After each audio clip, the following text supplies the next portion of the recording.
जी अस्सलाम वालेकुम क्लास। आज का जो टॉपिक है ये हमारा पेनक्रियाज है। ठीक है, पेनक्रियाज डिस्कस करेंगे। तो लास्ट टाइम भी बात डिस्कस हुई थी कि ये ग्लैंड्स हमने स्टार्ट किए हैं, that are endocrine glands. So today is pancreas.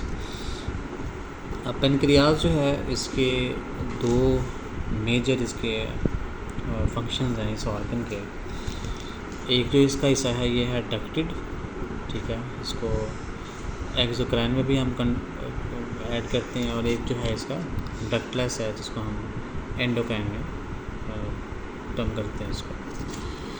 तो अब जो हमारे पास कहता है कि इसका डक्टेड वाला पार्ट है, यानी कि ये ऐसा पेनक्रियाज का ये ऐसा हिस्सा है कि जिसके पास अपनी बाकायदा डक्ट है, इसके पास इसकी अपनी बाकायदा नाली है कि जिसके थ्रू इसने अपनी सिक्रीशंस को अपने टारगेट तक पहुंचाना है। ठीक है, तो अब इसका जो डक्टेड पार्ट है इसका फंक्शन ये है कि इसने कुछ एंजाइम्स प्रोड्यूस करनी है जो कि डाइजेस्टिव एंजाइम्स हैं, जिनका काम डाइजेशन में होता है। और इसने ये एंजाइम्स प्रोड्यूस करके स्मॉल इंटेस्टाइन या जो छोटी आंतड़ी है उसके अंदर भेजने हैं एक डक्ट के ज़रिए।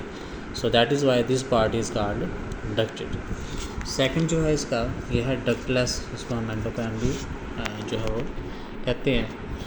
अब कहते हैं कि इस पार्ट के पास कुछ मखसूस टाइप ऑफ सेल्स हैं which are called islets of Langerhans. इन सेल्स का फंक्शन है कि इसने दो तरह के जो हार्मोन्स हैं वो प्रोड्यूस करने हैं। एक का नाम है इंसुलिन है, दूसरे का नाम है ग्लूकागोन। ठीक है, अब इन दोनों के फंक्शंस क्या हैं। ठीक है, इंसुलिन का फंक्शन ये है कि अगर हमारे ब्लड के अंदर जो ग्लूकोज का लेवल है वो इंक्रीज़ हो जाए।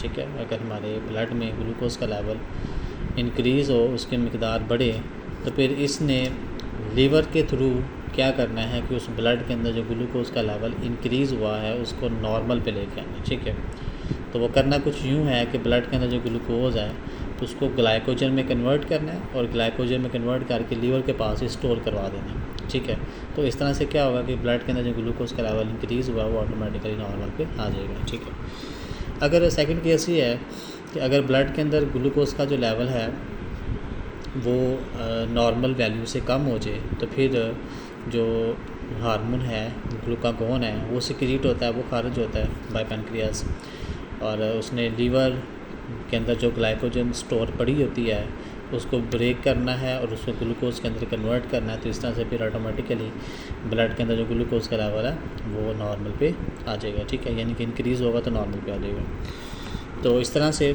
अब इसी से रिलेटेड एक वैल्यू यहाँ पे एमसीक्यूज़ के तौर पे भी कि जो हमारे ब्लड के अंदर जो ग्लूकोज की जो कंसनट्रेशन होती है वो 80 to 120 मिलीग्राम पर 100 ml। ठीक है, अगर 100 ml ब्लड है तो उसके अंदर 80 से 120 के दरमियान तक जो है वो ग्लूकोज की कंसनट्रेशन होनी चाहिए। This is a normal value. ठीक है जी, तो अब इसी से रिलेटेड जो है वो एक और पॉइंट है, इसको हम डायबिटीज़ मेलिटस पढ़ते हैं।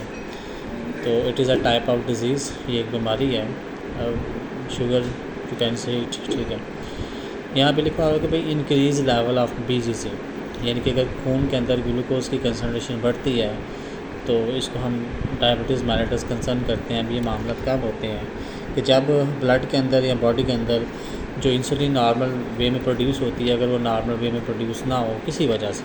ठीक है, अगर इंसुलिन की प्रोडक्शन बॉडी में ना हो तो ऑब्वियस सी बात है कि ब्लड के अंदर जो ग्लूकोज का जो कंसनट्रेशन लेवल है वो नॉर्मल की बजाय इंक्रीज़ हो जाएगा। ठीक है, अब इसकी जो सिंबॉलिकल सिम्टम्स जो हैं वो क्या होंगे कि भाई बॉडी का जो वेट है वो लॉस होना शुरू होगा। ठीक है, और मसल्स जो है वो कमज़ोर होना शुरू होंगे, और मसल्स के अंदर टायर्डनेस होगी, मसल्स के अंदर थकावट होगी। ठीक है, ये इसके सिम्टम्स होंगे डायबिटीज़ मेलिटस के। और जब हम इसके ट्रीटमेंट की तरफ चलते हैं, जो ट्रीटमेंट के अंदर लिखा हुआ है कि भाई इंसुलिन एडमिनिस्ट्रेशन, यानी कि इंसुलिन लगाई जाती है, फार्मूली जो तैयार की जाती है।